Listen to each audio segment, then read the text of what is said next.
Assalamualaikum warahmatullahi wabarakatuh. Ketemu kembali dengan saya Jurnalis Effendi. Pada kesempatan yang berbahagia ini, izinkan saya sedikit men-share materi penulisan terkhusus masalah tujuan menulis. Kita sebut saja itu sebagai goal.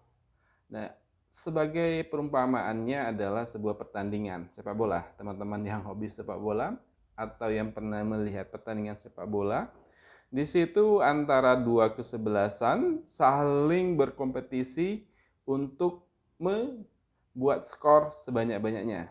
Siapa skor yang paling besar, dialah yang sebagai pemenangnya. Nah, bayangkan jika dalam pertandingan sebuah sepak bola tidak ada gol, tidak ada tujuan untuk membuat skor. Bayangkan, apakah permainannya bisa terlaksana? Tentu tidak. Karena semua dinilai, hasil pertandingan itu dinilai dari skor siapa yang paling besar, siapa yang paling banyak membuat gol, dialah yang menang. Nah, begitu juga dengan kita sebagai seorang penulis ya, terutama. Bayangkan, jika kita ingin menjadi seorang penulis, tapi kita tidak tahu atau tidak memiliki goal, apakah bisa kita evaluasi, oh saya ini sudah sampai berapa banyak sih karya saya, sudah sejauh mana saya dalam berproses menjadi seorang penulis. Bayangkan itu. Kalau kita tidak memiliki goal, ya permainan tidak terjadi, tidak terlaksana, dan juga tidak bisa dinilai skornya sudah berapa banyak gol yang tercipta. Nah itu dalam permainan, apalagi dalam kehidupan kita sebagai seorang penulis. Tentunya goal itu memiliki peranan penting, bagi saya itu peranan penting. Di kelas saya sudah men-share materinya ya tentang cara membuat tujuan yang spesifik, dan ternyata memang sebagian besar itu masih bingung apa sih tujuan itu, apa sih goal itu, apa target itu, dan juga visi misi, dream, impian itu bagaimana posisinya. Simpelnya begini, saya menyederhanakan saja ya, sehingga teman-teman bisa mencernanya dengan baik. Impian itu sesuatu yang besar, pencapaian luar biasa yang ingin kita raih dalam kehidupan kita. Banyak sekali goal, impian atau dream itu, yang itu bisa menjadi penyemangat kita, sehingga kita bisa melakukan banyak hal yang terkadang itu melampaui kapasitas kita untuk bisa meraih yang namanya impian. Contoh apa sih impian? Misalkan menjadi penulis bestseller dengan karya terjual jutaan eksemplar, di mana-mana terkenal, punya banyak fans, diundang jadi pembicara ini, pembicara itu. Oke, itu dream. Nggak tahu kan kita kapan waktunya, nggak tahu. Yang penting saya punya impian menjadi penulis terkenal, bestseller dengan karya jutaan kopi yang terjual seluruh Indonesia, bahkan seluruh dunia.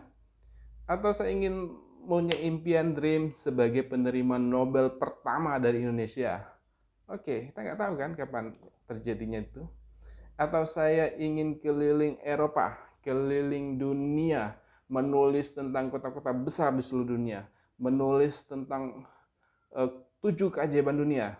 Saya datang langsung ke situ dan menulis di situ, dan saya berfoto-foto di situ. Itu dream. Nggak tahu kan kapan terjadinya. Oke, semakin besar dreamnya, semakin orang bilang, oh, gila loh. Nah, itu baru dream ya.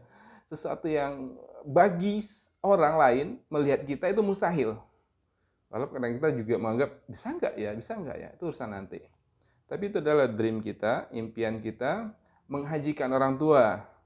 Misalkan, itu kita nggak tahu kan kapan terjadi. Yang penting kita punya keinginan, punya niat. Ya, itu bisa menjadi impian. Punya rumah seharga 5 miliar. Bisa impian. Kapan terjadinya nggak tahu kan. Itu impian-impian besar. Ingin punya penghasilan 100 juta sebulan dari menulis. Bisa juga itu impian. Nggak tahu kapan terjadi. Tapi itu sesuatu yang luar biasa bagi kita. Dan kita berjuang mati-matian untuk mewujudkan itu. Nah, bagaimana dengan tujuan, goals atau target? Saya menyederhanakan, kalau impian, dream itu sesuatu yang nggak ada batas waktunya. Kalaupun kita limited waktunya, seakan-akan itu belum pasti terjadi pada saat itu. Nah, beda dengan goal atau tujuan atau target. Itu sesuatu yang dibatasi oleh waktu. Misalkan, saya ingin punya penghasilan 5 juta rupiah per bulan mulai Februari 2023. 5 juta. Itu sudah ada limit waktunya. Sudah jelas kapannya. Bulan Februari 2023, maaf. Oke. Itu tujuan, itu goal, itu target. Bulan Februari 2023, saya punya penghasilan 5 juta sebulan dari menulis. Nah, langkahnya apa? Kalau kita sudah punya goal yang spesifik, sudah dibatasi waktu tadi, apa yang kita lakukan? Misalkan, salah satu diantaranya mengikuti lomba, mengirim karya ke media massa offline atau online, membuat buku, membuat buku dalam bentuk e-book lalu kita jual. Bisa juga. Atau mengadakan event-event menulis sebagai IO kah, atau kita membuka kelas online kah. Itu langkah strateginya untuk mewujudkan target kita, goal kita, tujuan kita bulan Februari 2023 memiliki penghasilan 5 juta sebulan dari menulis. Sudah terasa kan bedanya? Yang tadi dream besar, luar biasa, tapi kita nggak tahu kapan akan terjadi. Tapi kita memiliki keyakinan bisa mencapai itu suatu saat nanti. Kalau goal, tujuan, sesuatu yang bisa kita rasakan, saya sanggup ini mengerjakan 5 juta sebulan dari menulis, insya Allah bisa. Mulai Februari 2023, saya bisa mencapai penghasilan tersebut. Nah, saya memiliki strategi. Setiap goal, setiap tujuan, target itu yang sudah spesifik, sudah ada batas waktu itu dan juga jelas dan kita yakin bisa mengerjakan atau mengusahakannya. Nah, kita butuh strategi supaya goal itu tercapai. Nah, ini strateginya apa? Ya, apa yang bisa kita lakukan untuk itu? Kita pikirkan, kita rencanakan, kita susun daftarnya. Oh, dari honor tulisan saya dapat sekian ratus ribu sekali dimuat. Oh, dari menjual e-book saya dapat sekian juta dengan target sekian ratus e-book yang terjual. Oh, saya ingin mengadakan event menulis, seminar menulis. Saya bisa mendatangkan 200 peserta dengan kontribusi misalkan 100 ribu. Kan bisa.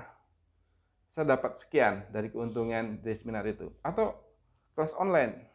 Kalau 5 juta saya targetkan misalkan 50 ribu, saya targetkan 100 peserta. Selesai, dapat 5 juta. Itu strategi ya.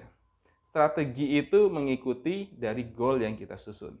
Semakin besar goal yang kita susun, dalam bentuk nominal misalkan 10 juta, ya strateginya beda lagi dengan target 5 juta. Misalkan 100 juta, strateginya dulu tentu beda lagi dengan goalnya kalau cuma 10 juta sebulan. Begitu juga dengan karya.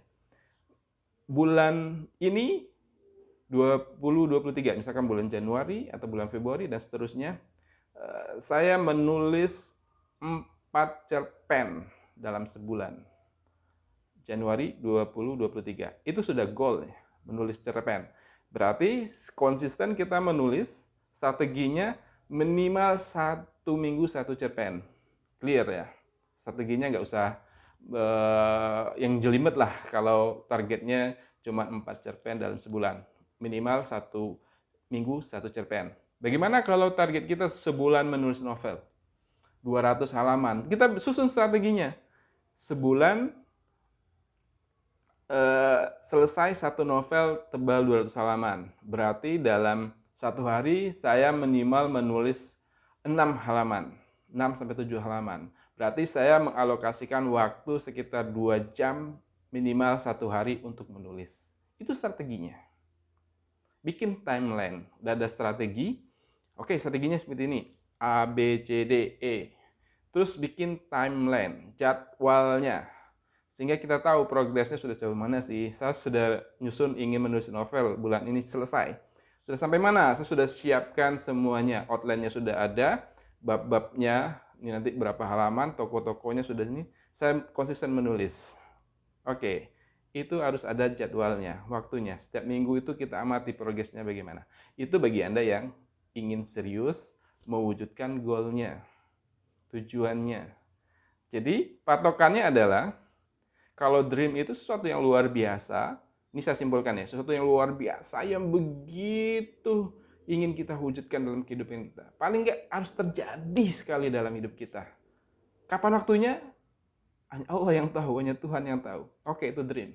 Terus goal, goal ini jangan patokannya seperti dream juga dong. Sekarang saya ingin punya penghasilan 1 miliar sebulan. Mulai Januari 2023 ini. Ya nggak mungkin dong. Gimana strateginya? Itu ngayal namanya, ngarang namanya. Goal itu sesuatu yang sangat mungkin bisa kita kerjakan dengan kapasitas kita yang paling maksimal. Oke, misalkan bulan ini 1 bulan saya bisa menghasilkan 4 cerpen. Dalam artian 1 minggu saya minimal menulis 1 cerpen. Nah, bulan depan saya targetkan lagi 5 cerpen, berarti ada peningkatan. Bulan berikutnya nambah lagi. Misalkan bulan ini 4 cerpen, bulan depan ditambah dengan 4 puisi. 4 cerpen tambah 4 puisi, 8 puisi. Jadi produktivitas menulisnya terus naik. Misalkan bulan ini menghasilkan 1 novel, 2 bulan lagi membuat novel lagi. Setiap 2 bulan menghasilkan novel. Diselingi dengan menghasilkan antologi cerpen. Nah itu goal-goal yang sangat mungkin dalam kapasitas maksimal kita bisa kita kerjakan. Itu ya bedanya ya. Goal, tujuan, itu ada batas waktunya, spesifik dia, dan bisa kita tuntaskan. Kita tinggal evaluasi, mana goal yang tidak terjadi, tidak tercapai, tidak terkerjakan. Why? Mengapa alasannya tidak terjadi, tidak tercapai? Jadi kita bisa mengevaluasinya. Kalau dream, itu satu luar biasa. Tapi kita tetap berusaha ke sana. Kapan terwujudnya, itu sesuai kehendak Tuhan. Kalau dream ya, kita bisa mengusahakan paling maksimal. Kapan terjadinya, yaitu ketika Tuhan menghendaki, terjadilah. Tapi kita sudah merencanakan impian-impian besar itu dengan melaksanakan goal-goal, tujuan-tujuan yang terus kita susun dari hari ke hari, dari minggu ke minggu, bulan ke bulan. Itulah bangunan tangga demi tangga, anak tangga demi anak tangga, yang suatu saat nanti akan sampai ke puncaknya, sehingga terwujudlah impian kita itu. Demikian ya penjelasan tentang tujuan menulis. Semoga membantu, dan saya tunggu impian-impian Anda terwujud. Jangan lupa kabari saya ya. Demikian, salam kreatif.